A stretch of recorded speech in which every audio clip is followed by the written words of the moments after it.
Hello and welcome to Pro Modelers. This week's build is going to be the Tamiya 135 scale Abrams M1A2 tank. We're going to be doing a desert scheme. Now, a bit different from me, as you say. I normally do sort of aircraft and not really focus on armour.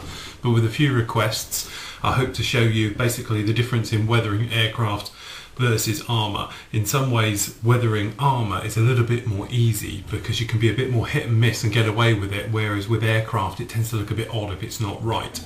But certainly there's a lot more techniques to learn doing armour than if you're used to doing aircraft. So I hope to show you the same. The kit itself, being Tamiya as you'd expect, is very nice. We've got some rubber tracks, which are going to be fun painting all them up, my favourite job. You've got your decals, nice decals, your standard sort of instruction booklet showing it all go together, and then you have your parts. Obviously being armour with welds in that, we don't have panel lines as such, you have weld lines instead, and that's one area where things can be slightly different, but it's got some nice weld marks around the top, around the turret here. This particular one's quite a nice one because it comes with lots of accessories of baggage and various bits and pieces that we can put onto the actual tank itself. Here we go, jerry cans, obviously Bergens and things like that. These are our main parts. It's a one-piece hull, so we don't have to go together. Obviously, if you're ever wondering what all these things are in the middle, Tamiya do a radio controlled range, well, remote control really, that sort of has your forward, back, left and rights. And that's the motors that go in there. Obviously, you know, it's a standard kit and hull. But as you see, we can get an idea. It's quite a big tank, so it'll be lots of fun to build. We're going to go right the way through it, step by step, just the same way as we do the aircraft. Okay, so with all tanks, the big thing you've got to do is the road wheels. Now, unfortunately, these are one of my little bugbears that I hate doing road wheels, purely because they've got so many of them. And obviously, you know, when you're working on an aircraft and things like that, normally you have 4. And they're quite easy to do. When you're dealing with 16 and they're big, it's a different matter. Okay, so what we've done, we've got the road wheels off the sprue. Now, if we bring you in a little bit, I'll just show you something just here. So we actually got, as you can see, we've got a little peg there, but there's a little rim, as you can hear, all the way round. So there's no real way round it, and obviously I've done it with all the others. So we've got quite a coarse here, a file here, and we're just going to knock off that raised edge. It's just an injection moulded bit, just the way it is. So we're just going to pop round and roughly cutting it all off. Now, we don't have to make this a perfect job, because in reality this particular part here is a lump of very, very strong, very thick rubber. And that's how it gets its name as a road wheel, and it's just what the tracks run on. Now, we've got quite a coarse sanding sponge as well, and we're just going to polish it up to smooth it all up, and also it will just key it in a little bit. I'll bring you out a second. It will just help key it in and make painting a bit easier as well. A lot of people, especially Second World War tanks, if you're working on them, these road wheels have chunks out of them, because obviously as they're running round, obviously there's, you know, glass, metal, you know, bricks, it takes chunks out of these, so you can actually nick out of them to make them look quite realistic. So we've got to do the same on this one as well. So we're just going to whip the file around here and take off this raised edge. Now, the reason for doing it, even though it's on the inside, it's one of those things, if you're going to get down low and have a look at your model, it will stand out because it's an edge, and obviously edges stand out quite a bit. So we're just going to sand this one off as well.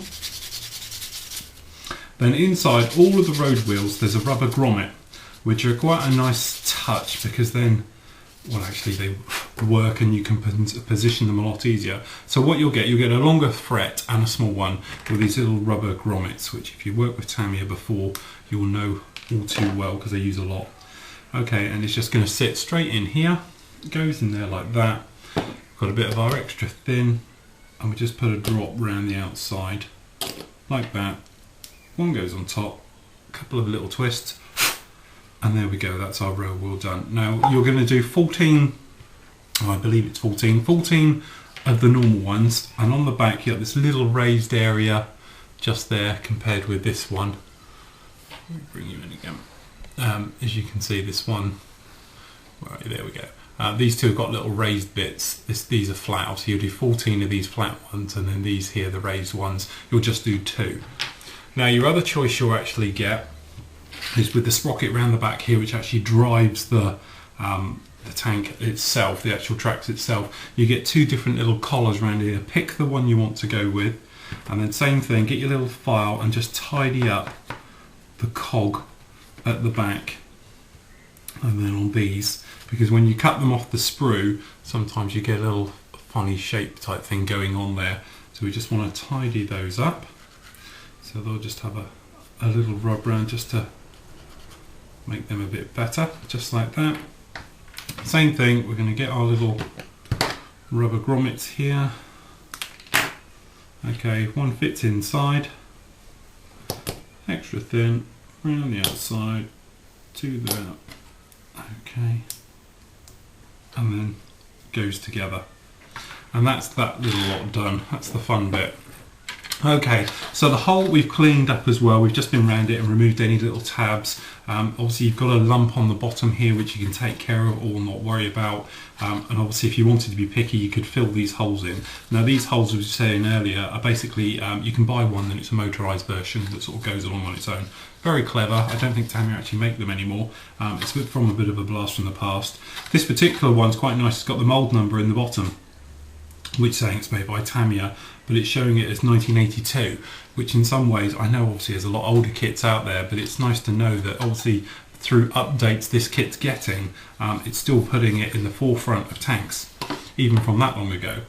Okay, so on here you've actually got, let's get the part number for you.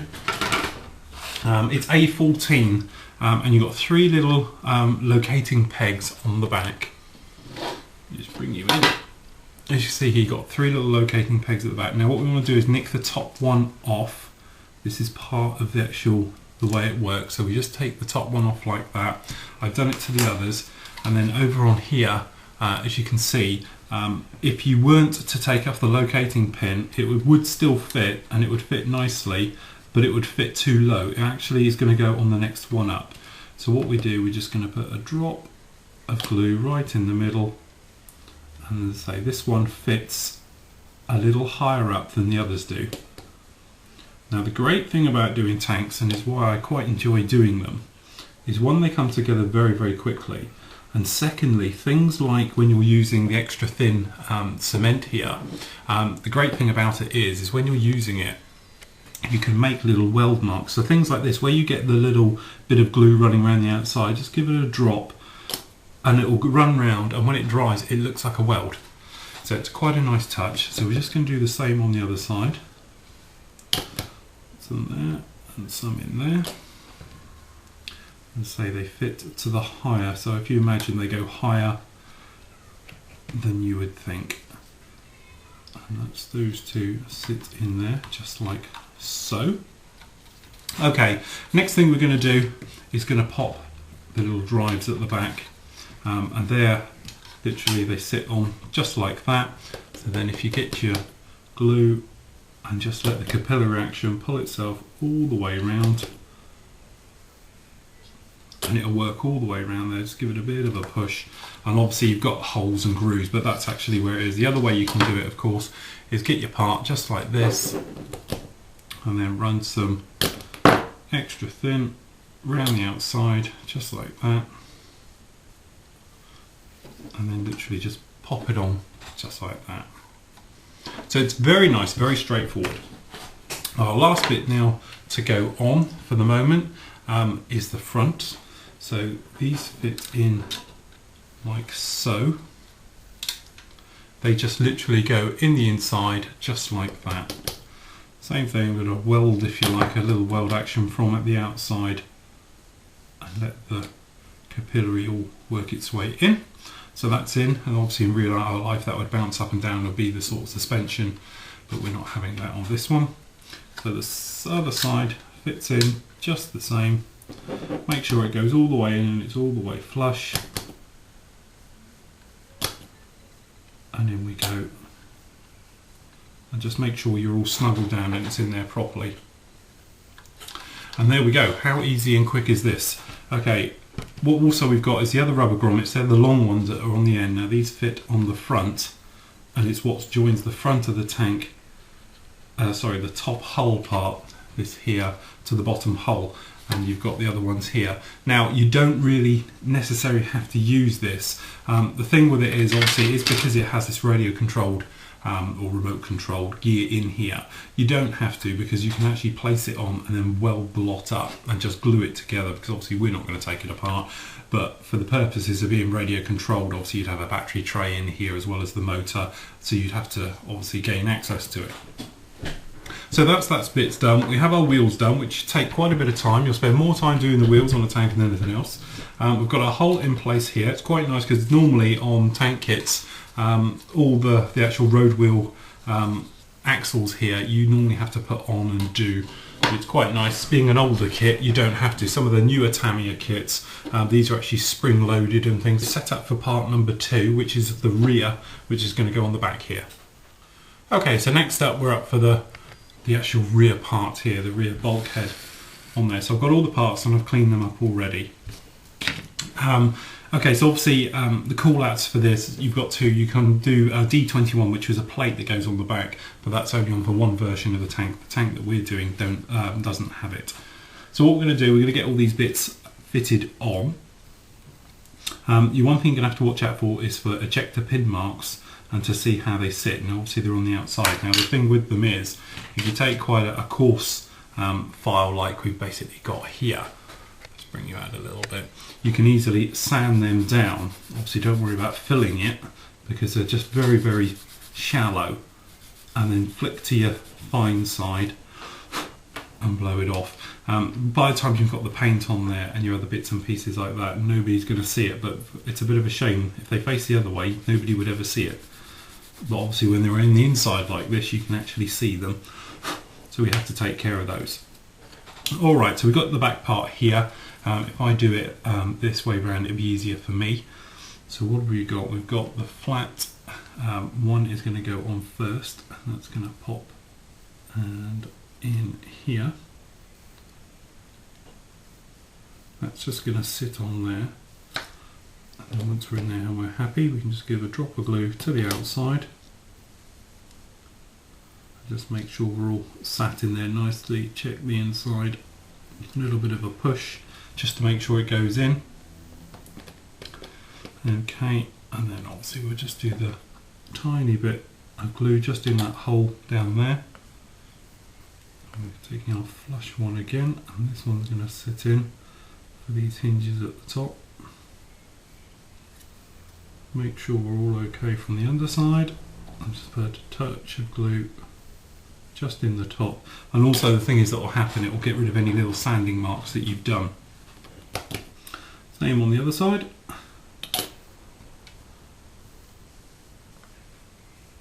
Okay, make sure we're all in there. A bit of glue, check your insides, make sure it's all okay.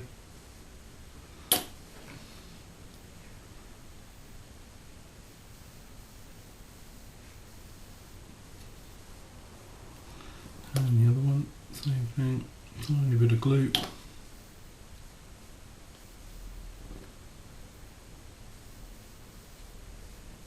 And if you get your extra thin and just brush it over where we did the sanding, it will just take care of any little bits you've got poking up, and does it just like that. So obviously we've got the light fittings as well to go in. So we just put a drop of glue. Being extra thin also, it doesn't matter if it overshoots. Just one going to go in there. Make sure we're the right way around, which we're not. Hold on, we're just going to have to move that one over here. If you're going to move apart, a drop of extra thin again, lift it off, and that way it won't pull anything around. You won't end up pulling stringy bits with you. Just make sure we're all in and all okay. Drop of glue just around the top, and that'll take care of any sanding marks we've made at the top here. Okay, drop in the hole, clamp to the bottom, And that's in. And there we go, that's the back part all done. So we're just going to let that dry a moment before fixing it on. Okay, now the entire area can go out. The easiest way to do this is if we just run a little bit of glue, just a bit of capillary action going on for the lower bit, just to help things along. And we're just going to marry it up to the back, just like that, and then we're going to glue from the inside and let the capillary action pull itself all the way around. So I'll bring you in a minute. Go in, I'm just going to drop it down. As I say, this is the lovely thing about using thin glue like this, because it whizzes around all these lovely joints and welds up any areas you need it to quite nicely, and then you can pop back with quite a rough, in effect, sanding stick just to tidy up any areas you think you have to.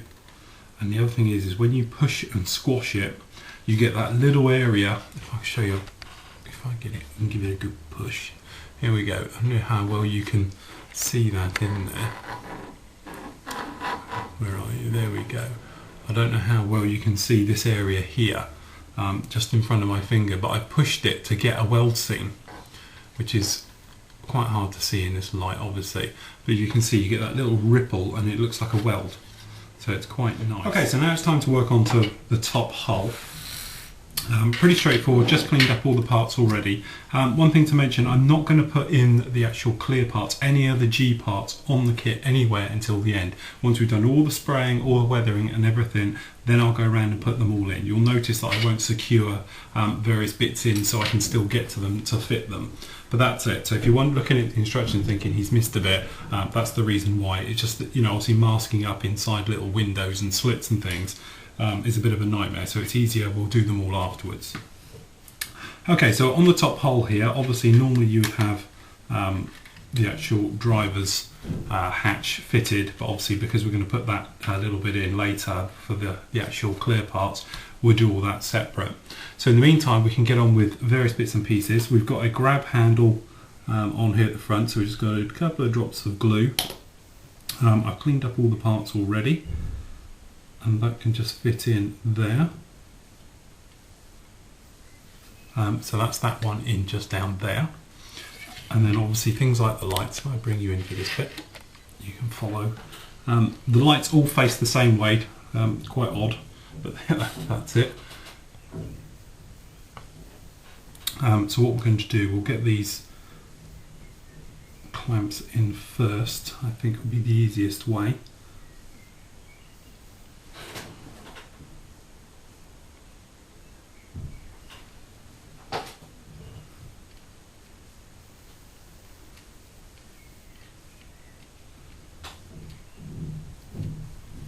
So what we do, we just fit those in, drop of glue, and as I say, because it's a thin, it will just go everywhere, but it doesn't matter.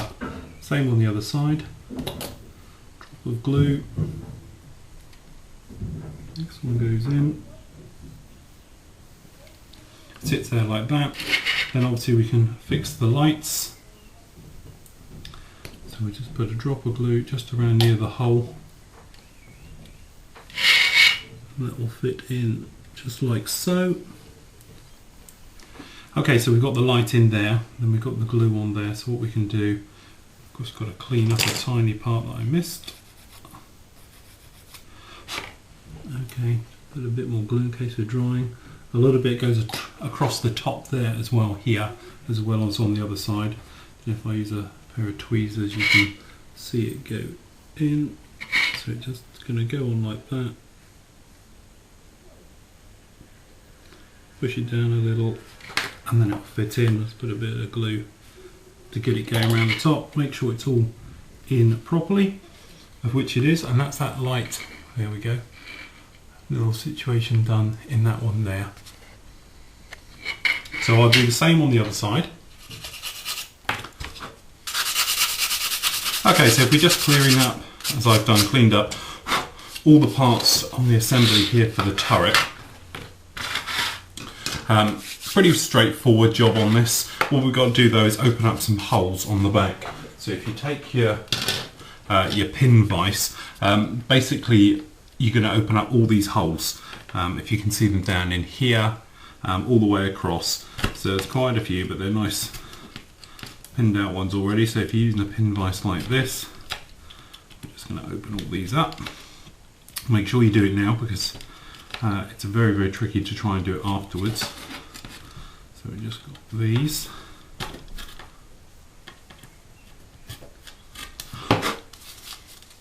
There we go, that's all those opened up. Now, if you're going to have a crew figure in, you're going to need this plate, this little plate here, which is going to go in there. So we're just going to give that a drop of glue. It only fits in one way, but obviously what happens is the crew figure himself is only half a person. He's got no legs, so he'll just sit and rest on there. So that's those parts all cleaned up. Make sure you get a nice clean fit along the bottom, because this part here actually goes on the inside, so you want it to look nice from the outside. So just make sure you get rid of all those little sprue tabs. Okay, so what we're going to do now, we work over on this bit. You've got your rubber grommets. You should have 2 left after you've done the wheels. So we're just going to cut these 2. Here's 1 and 2. Okay, then you can fit them really either way. You pop them into the receivers on the side here, and this is the elevation mechanism for the barrel, which is here. So what you can do is push these in like so. And then same on the other side. So that's in. Right, there's only one way around it and go, because you get a little bit down the bottom that'll stop it travelling.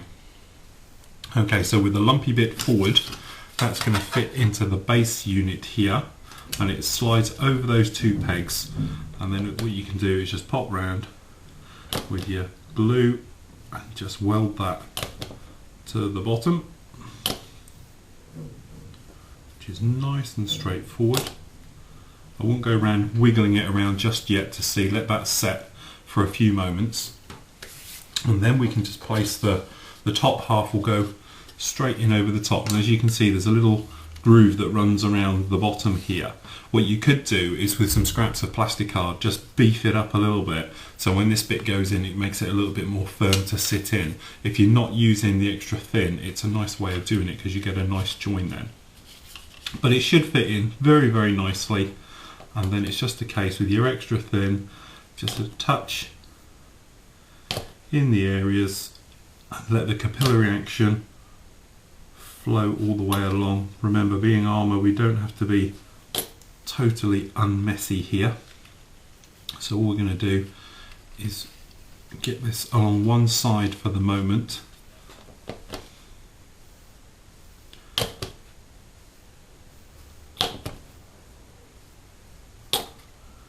Okay, like so. Then we're going to take some bands and we're just going to put one loosely over the front like that, and that'll pull in together that way if you like. And then all you can do is go along with your extra thin on your brush, and if you get any big pull marks of glue, you can take care of them. Now this back edge, you don't really have to worry about it being a perfect seamless fit, because shortly it's going to be covered up by various things that are going to bolt onto the back, and cages and carriers, and obviously if you're going to kit it out like we're going to do on this one, you're going to have bergens and bits and pieces, so you're never going to see anything down there anyway. So we just get a little bit more glue running down this edge, down here, on the front. Be quite generous with your glue on this point. As I say, it's a tank, it's armour. Let the weld action of the glue do all the work. When you're working with obviously aircraft and things like that, you have to be a little bit more delicate because you don't want big pools of glue everywhere. But when you're doing armour like this, in some ways it's quite nice you do, because we put one on the diagonal as well, like so. Yeah, it's quite nice if you do, because then you'll get it to ripple up and get that weld effect, which I've got a nice little shot of it going on in here. So I don't know if you can see it, but down this edge here, If I bring you down here, I don't know, obviously it's very hard in this light and everything for you to be able to see it, but you get a sort of a weld. It looks like a weld line running all the way along, which, as I say, is quite a nice touch.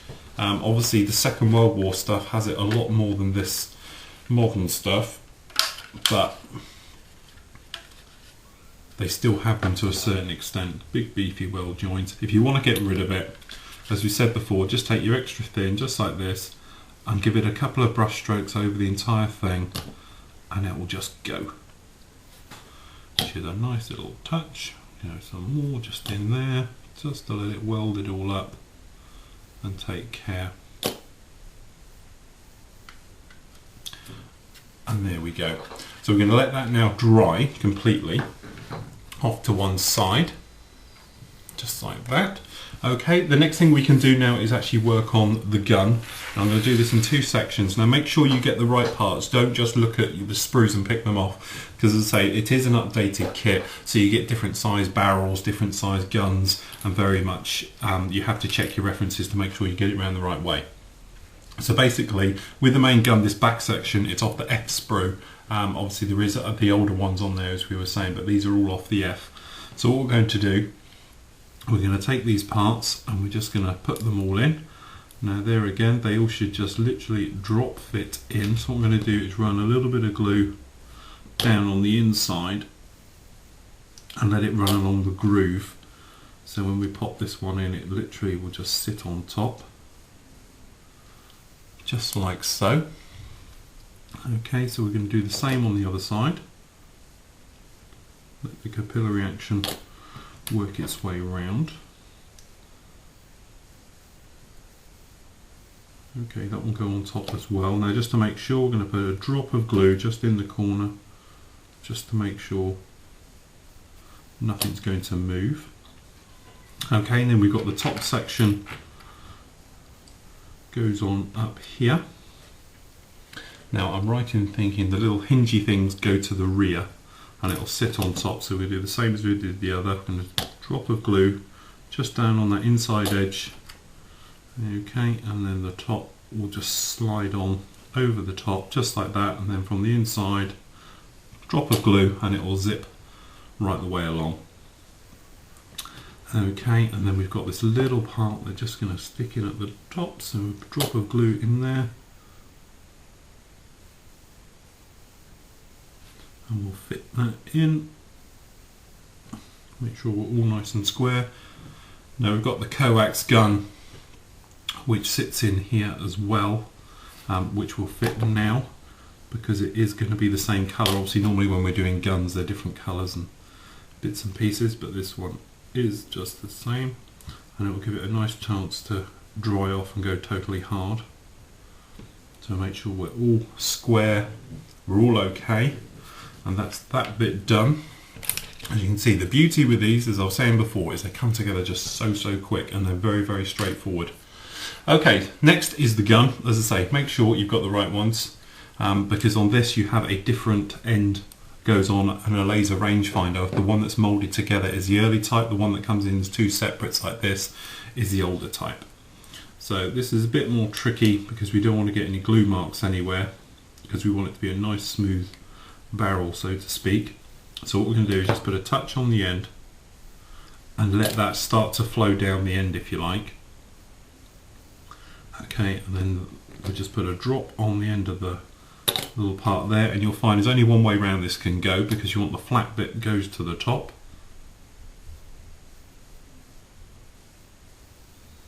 And that will sit on the end like that. Then what we're going to do, we're going to grab some glue and just work it down the seam. Now this seam down the middle here we're going to have to take care of, and it's because it's one of those areas that is going to stand out, so we might have to pop back here and do some even filling if it's required, because it is definitely an area where you're going to notice and it's going to stand out, and we want it to look nice. So for the minute we're going to use quite a generous amount of glue because we might have to do some sanding and filling. But what you want to do, these little rings all the way running down, we want them to roughly line up as best as we can at this stage, and obviously it will cut down any gluing that's going to follow on later on. Okay, I'm quite happy with the way that is. That's all lining up. Now I'm just going to put that down before we get fingerprints. So basically this is, now we've done steps 8, 9 and 10. So just going over what can we do now. We can actually do 11 and 12 now. So what we've got is the storage bins that go to the side. A straightforward job. That will just fit straight to the sides here. It's got like the lid for it, which are a very tight fit. They touch where they fit, to say the least. So gluing from the inside, that way we won't have any trouble with glue marks. We'll just do that. Slide that one in a little bit more, make that home. So there we go, that one's done. We can pop, there's 2 of those, we'll do the other one in a moment. And that's it really, that's about as far as we can go for the set. We've got the rear storage bin, let's say we've got that one. We'll put the actual laser rangefinder, make sure you keep it safe, on the end shortly. We've got the other bin there. So we're going to let this bit totally dry off, and in here, and then we can start really working on this top turret and bringing it all together. The main hull over here, I still haven't fixed it because I'm going to wait until we're all, you know, all the sub-assemblies are done, we can check them all, and then we can start really gluing it and bringing it all together.